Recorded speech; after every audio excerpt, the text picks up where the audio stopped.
I got my get back on my bully after 15 years. My childhood bully thought he got away with everything, until 15 years later.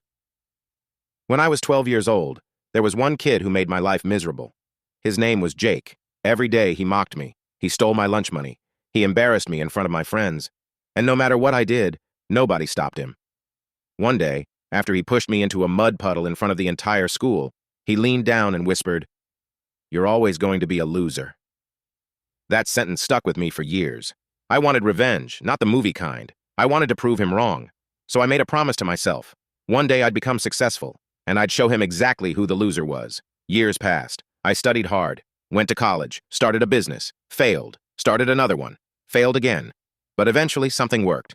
By the time I turned 27, my company was worth millions. Life was finally good. Then one morning, I got an email. The subject line made my heart stop. Job application.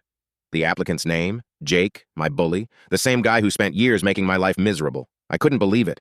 Out of all the companies in the city, he had applied to mine. I opened his resume. He'd been struggling for years, dead-end jobs, financial problems. Nothing had gone according to plan, and now he wanted to work for me. I smiled. This was it. The moment I'd imagined for over a decade. I scheduled an interview. The day finally came. Jake walked into my office. At first, he didn't recognize me, but when he did, his face went pale. For a few seconds, neither of us said a word. Then he quietly said, "I know who you are." I nodded.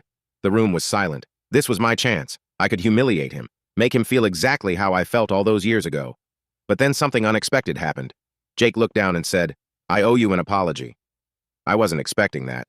He told me he'd spent years regretting how he treated people. He said he was immature, cruel, and ashamed of who he used to be. For the first time, he actually sounded sincere.